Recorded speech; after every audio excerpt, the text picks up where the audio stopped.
Watson, don't have interview questions. It's a conversation. And we just met, so I know nothing about you. But I start people's beginnings. Tell me about yourself. Where were you born and raised? I was born in Oklahoma, grew up in California.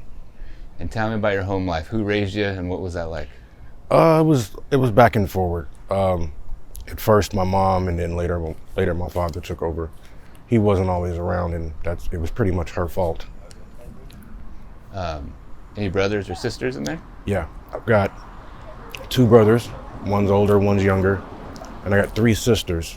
One's older, 2 are younger. Okay, gotcha. So you're kind of in the middle. Yeah, I'm the middle child. Right. What'd you guys do for fun growing up? Well, you know, I'm the generation where computers took over. So I had a Nintendo. Mm-hmm. Yes. And just like any other boy, I'd climb trees, Yeah. you know, jump on people's rooftops and play frisbee. Yeah, right. You know. Right on. Now tell me about, you went to elementary school and junior high in California? No, I went to college in California. Okay. And yeah, the majority of the rest of my schooling was neither in California or in Oklahoma. Okay. What part of California, by the way? Long Beach. Where'd you go to college? It's called National Polytechnic College of Engineering and Oceaneering. So I took welding all the way to the end. Okay. Diving. Okay, underwater welding? Yes. Oh, yeah, dangerous stuff I hear. Man, all the dangerous jobs, I've already done it. Now why did you, and how did you pick that profession? See, at first I wanted to go into electrician because I'm good with technology. You know, being able to fix it. That's a skill that's needed, not just be able to use it, fix it. So the instructor found out how old I was, and you had to be 18 to be in that class. So he kicked me out. So off to welding I went. Okay, gotcha. They didn't care how old you were. Yeah. And that's like a trade school kind of? Mm-hmm. Or that was Job Corps, that wasn't college. Job Corps, okay, gotcha, Yeah. gotcha. And you were how old when you went to that, started doing that? Job Corps, 16. Oh, very young. Yeah. And remind our audience what Job Corps is. Job Corps is a vocational trade slash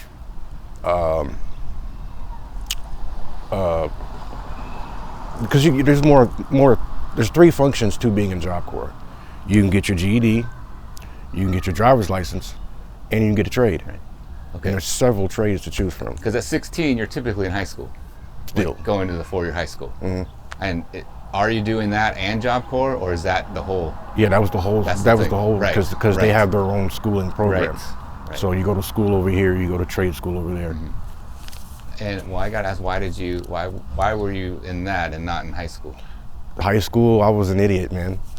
You know, by the time girls took over, you know, school was all about getting high and getting the girls. Yeah, gotcha. I was buying alcohol at 15. Gotcha.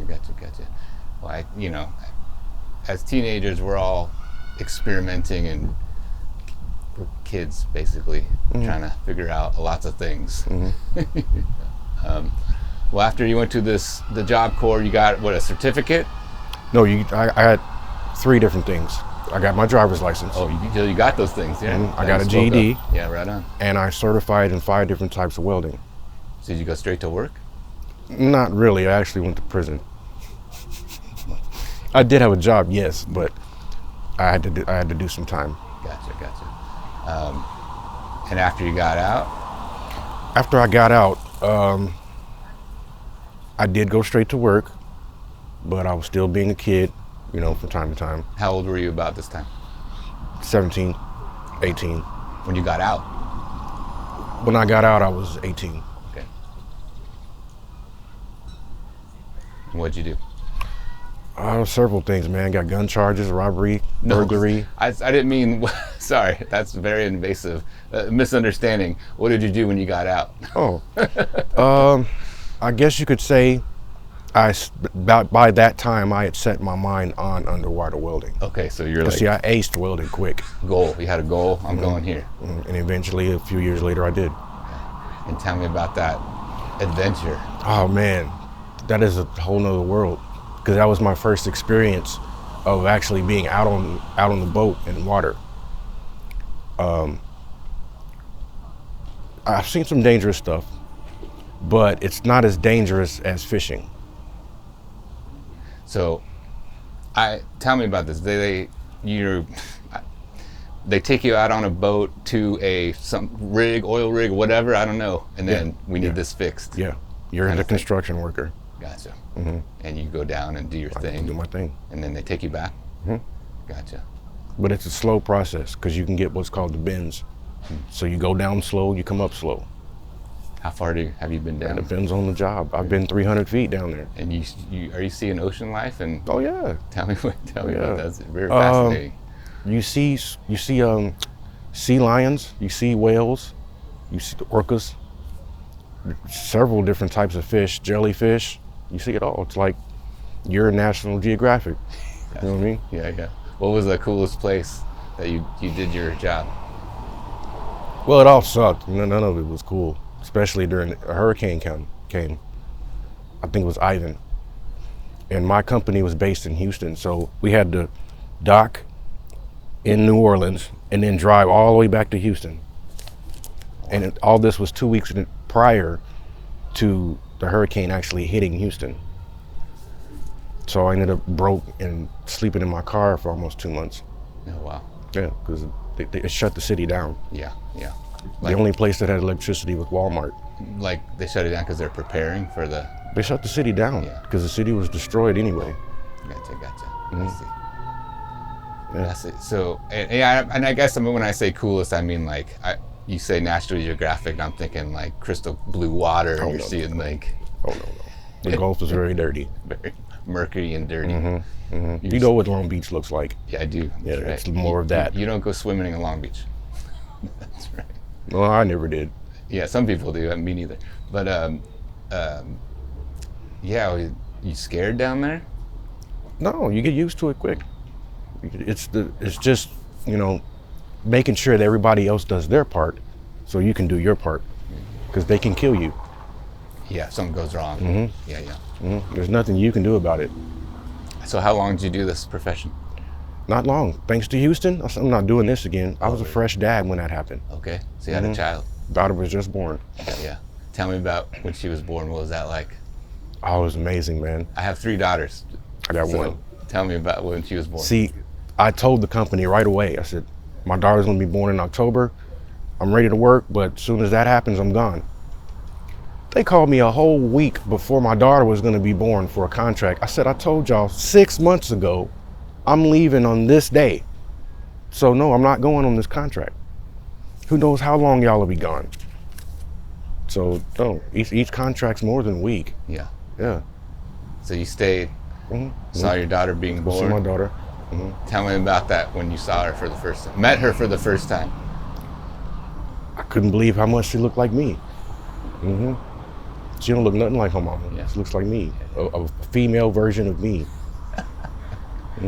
Yeah, it's wild when you go like, this is mine. Part of me. They look like me, but they're their own person. Right. Yeah. How old is she now? 17. Yeah, you have a teenager. Yeah. She's about to turn, either she's 17 now or she's about to turn 17. So when your daughter was born, were you with the mom as well? Yeah. And what did you guys do after that? We were together for a good 3 more years, something like that. And then shit just hit the fan. She became a typical woman, and her kids turned against me, and I said, okay, see ya. I can pay for this, so I don't have to be around. But eventually my daughter did live with me for a while. I was daddy and daycare at the same time. Yeah. Just you and her? Someone, gotcha. Her mom would drop her off with me during the week, and then she'd be with her mom on the weekends. Yeah, you split custody. Yeah. I mean, it wasn't really split custody because we never went to see a judge about that, but... And you don't have to. You can work it out. You guys worked it out between you guys. Great. But she's a typical woman, figures out how to fuck men over on money and waste the time with the kids, and she put me through a bunch of bullshit. And this was in what part of town? Oklahoma City. It was back in Oklahoma, gotcha. I was back in Oklahoma again, unfortunately. And then at some point you came to the Pacific Northwest? Because even though I took welding to the end, when that TV show Deadliest Catch came out, I wanted to do it. Okay. So I did. Tell me more. I was a fisherman for 15 years.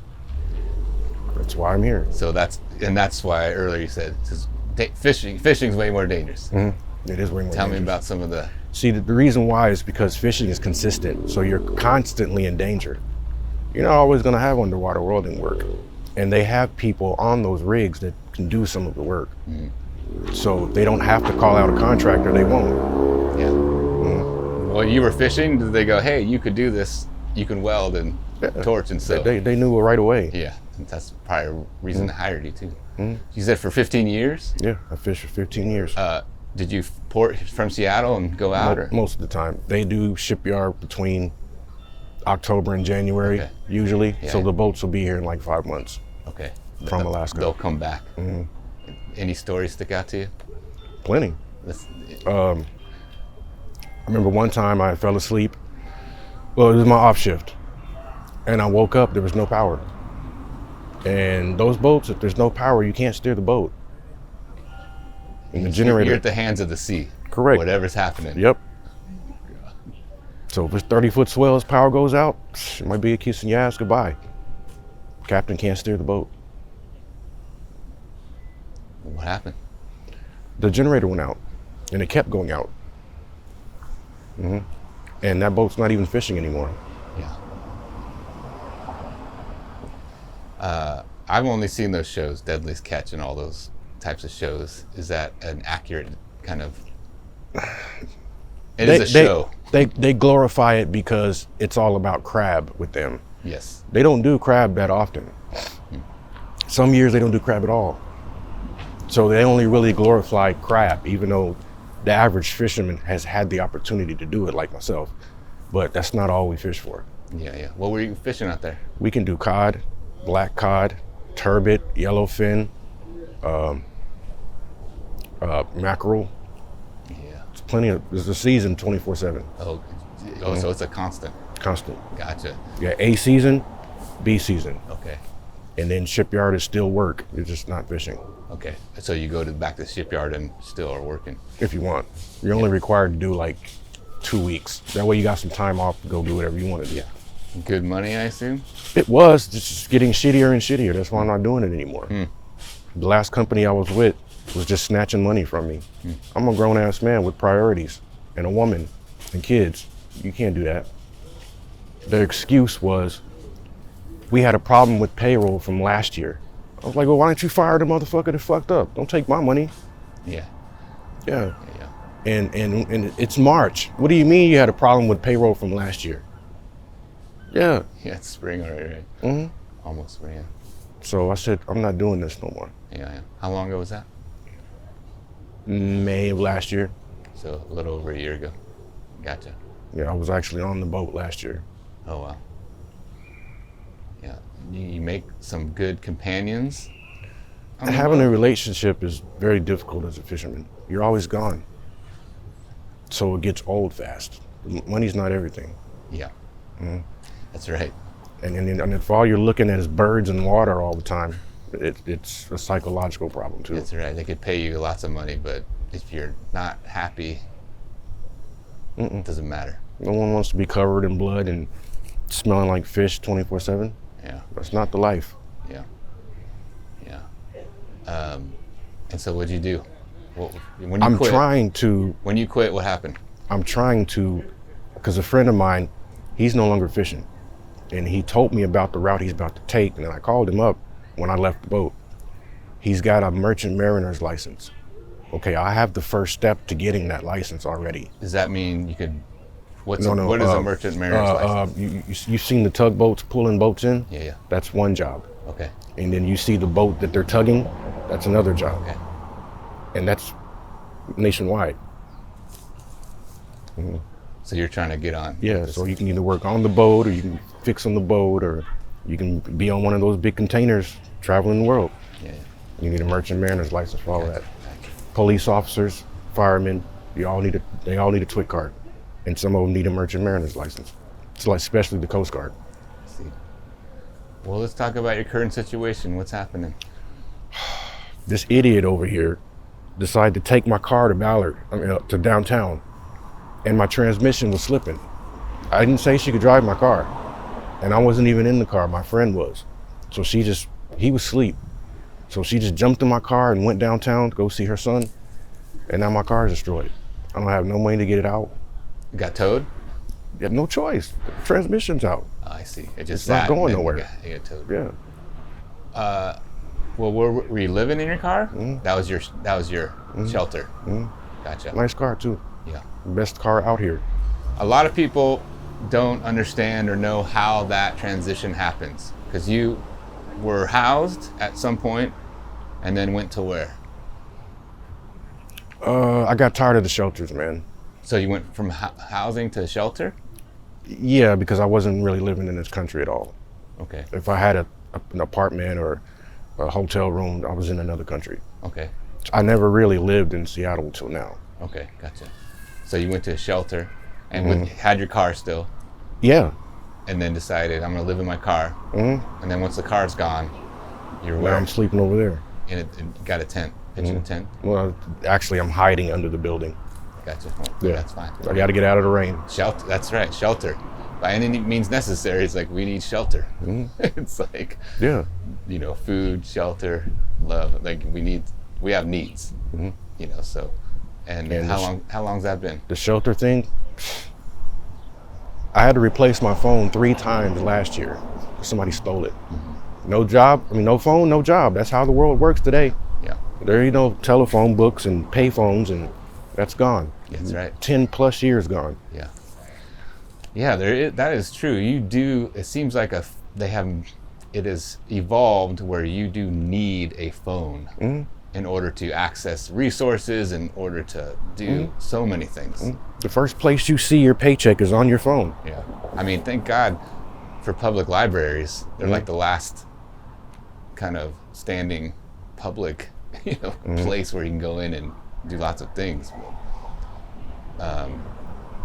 And you've been here for how long?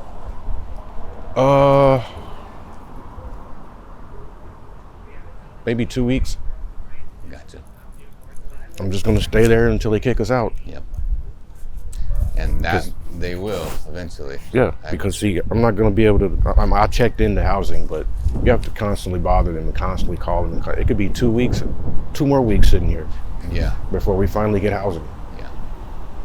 And that's not even permanent housing. That's transitional housing Tiny to get housing. housing. Yeah. It's like, come on, man, just give me some housing. Yeah. And I can start focusing on a job and fixing my car. And my car is in the impound, and it's been there for like 2 weeks. Yeah. And each day it's like X amount of money. Yeah, and they snatched my unemployment as soon as I got my car here. Tell me about that. You said that walking up. What? Yeah. So you had unemployment. And then a company that I never even worked for filed an appeal on me. Yeah, and said I committed fraud because I turned down their job. I was like, I don't have a place to sleep. I need my car. It's gonna take you 3 weeks to pay me. So where am I gonna sleep? And I'm gonna went to work. Yeah. So I said, forget the job, got my car here, and then they snatched my unemployment. The only thing I got to do to the damn car was fix the battery. That's it. Nothing else. Yeah. You said transmission too? Yeah, the transmission went out. It's not cheap. Well, I have a warranty set up for that, but I'm broke. Yeah. I can't get the car out, so I'm having the same people that are helping me with housing. I'm having them set up the paperwork for me to get from them to get to the judge, and have the judge say, you need to give that man his car. Yeah, you gotta go through. It's not his fault that it's there. It doesn't matter your little jurisdiction laws and all that. It's not his fault that it's there. Give him his car back.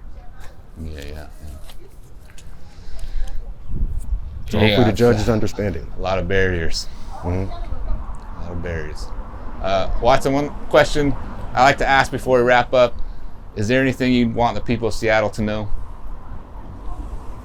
Well, the police is much more caring, I should say, than versus being in California, because they'll throw your ass in jail real quick. And other than that, man, they need to try harder to get this fentanyl and opiates off the streets. You know. Tell me more. Why do you say that?